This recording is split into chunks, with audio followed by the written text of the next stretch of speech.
Hi, very good evening. My name is Ayush Shrestha and I'm here to present my DSA assignment, that is DSA Quest 21, in which basically I have to solve a medium level lead code problem and explain the approach to you and how I have solved it.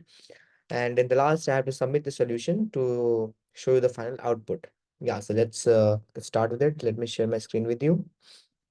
Yeah, so my screen is visible now. Now let's move on to the DSA Quest 21. It is the homework 21. It basically says already what I have told you. I have to submit a video solution for lead code, a medium level lead code problem. So let's continue. Okay, so the problem that I've chosen is question number 1642, furthest building you can reach, and it is a medium level problem. Now let me explain you what the problem is. It is given that you are given an integer array heights representing the heights of building, some bricks, and some ladders. You will start your journey from building 0 and move to the next building by possibly using bricks or ladder.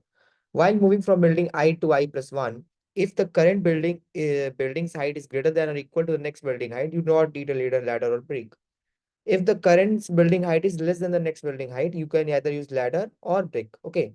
Return the furthest building index you can reach if you use the given letters and bricks optimally. Now, basically, the problem says that here are some buildings represented by the heights. What I have to do is that I have to find how far I can reach and I return the index of the building. It's also given the condition that if the current building height is greater than the next building height or equal, then we do not need any brick or ladder and we can simply jump on it and then reach. But if the next building height is greater than the previous building, I can use either brick or either ladder depending upon the situation. Okay, so this is how this is he's going to reach, like this man is going from this building to this building, jumping using ladder, bricks, or whatever it is. So here the question given. So what would the brute force approach for it? So the brute force approach is simply I can use if else conditions like when the next building height is less than or equal to the current building height, simply I will increase the pointer, but when it is greater then I will subtract that height. Okay, subtract that next building height from the previous building on the building current I am, and I will get that difference and I will check if my brick would be sufficient for it or it not. One brick represents one floor basically, and when it does I will use brick, or when it doesn't I will use ladder. So that is a brute force approach that would not work for large data sets, or sometimes when the question has been fabricated in such a way that it is not when it is possible to use ladders first and bricks next, or even if I can use brick, I will use ladder so that I can use bricks later to reach more buildings. So a brute force approach will not work here. So what would work here is that I am simply using priority queue to solve this question.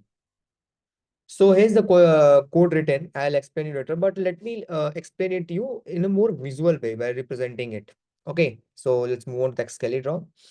So the first question has been, I've already typed it. It is the building heights 4, 2, 7, 6, 9, 14, 12, and the bricks equals to 5, ladder is equal to 1. Let me set a pointer first of all so that we can we can understand our pointer. So this is my pointer. I am at building 0. Now let's come on to the code. I have set a priority queue PQ, and what I'm going to do, I will start iterating over my heights array. So I'm starting from 0 till -1 so that I can use the +1 so that it doesn't get out of length, out of bound. And then I plus plus increasing the value after each iteration. First step is that I will simply find the difference between the height of the next building and the current building. Heights I plus 1 minus height z I. And then this condition will finally work to basically provide the solution to the problem. Now what is happening is that let's start iterating.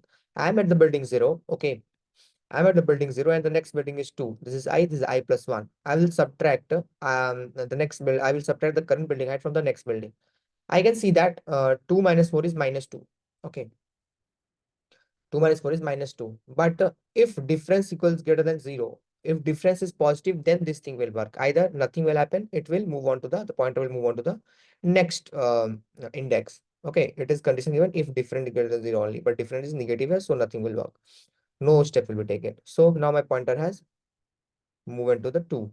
Now at this index, I can simply see that 7 minus 2 equals to 5. So difference is greater than 0. Okay, difference is now 5. So what I'm going to do is that I will simply pq dot offer difference. I will simply add that difference to my priority queue pq. So what would happen? My priority queue will become like, let me type that. Okay. Priority queue equals to, uh, I have added 5. Okay.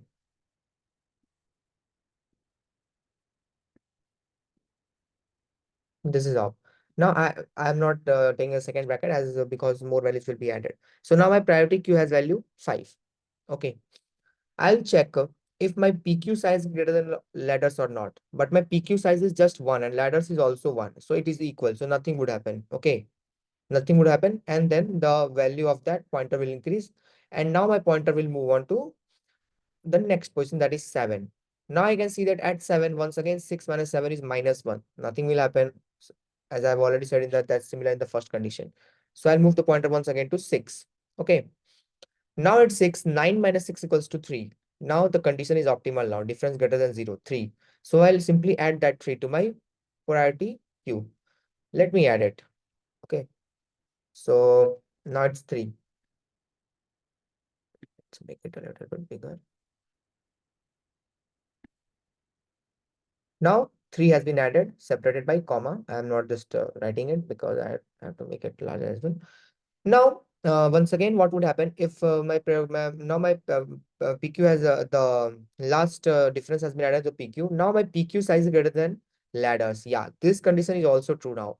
PQ size in the in this current step is basically 2, 1 and 2. So 2, PQ size is 2 and it is greater than ladders is 1. So what would happen? I will simply subtract PQ dot poll from bigs. What does that mean? I will simply uh, take a value out of that priority queue and subtract it from the bricks. So what will value will be taken out from the priority queue? So this value will be taken out from the priority queue because this is how priority queue works. So 3 will be subtracted from what? Bricks. Now my bricks is 5. So simply 5 minus PQ dot poll, that is 3. So 5 minus 3 equals to 2. Okay. Now bricks is equals to,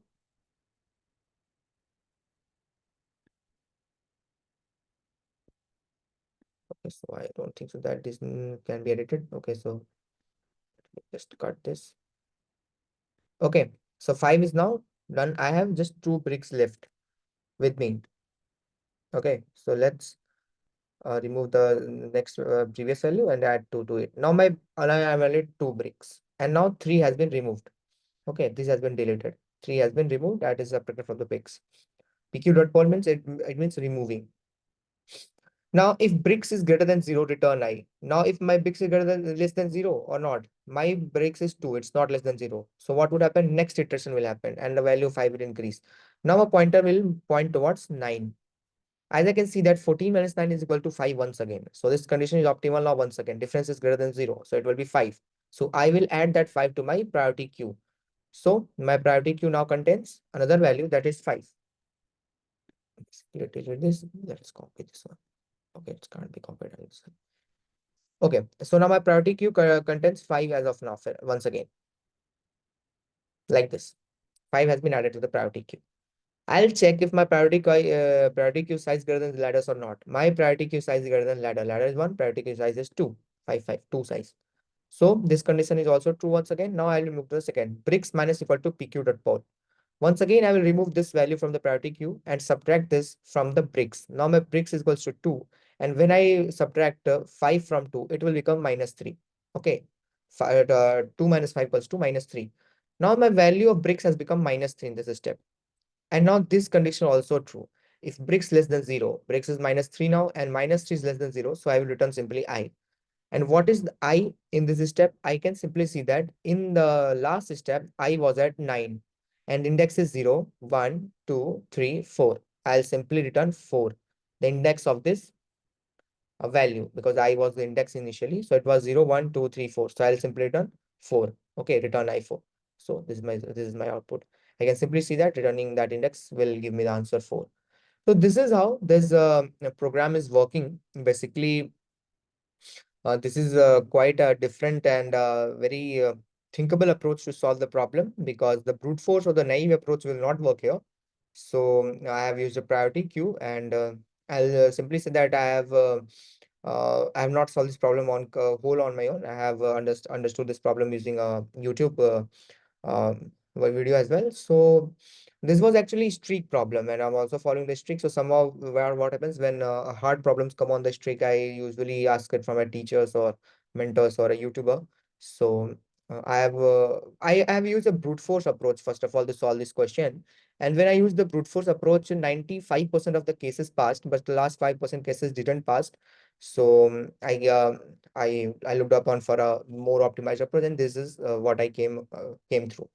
So the this is how the problem will be solved. And in the next also the next time we will work in the same manner. The keep moving, we'll check the difference, and when it is greater than zero, I will add that to the PQ. Then I will simply check if the PQ size is greater than letters or not. If it is greater, then I will subtract it from the bricks, the last value of the PQ, and then I will check if my bricks is letter is a negative or a positive value. If it's a negative value, I will simply return its index. So this is how this whole problem is working. Okay, so let's submit the problem to show to see the final solution, see the final result. Sorry.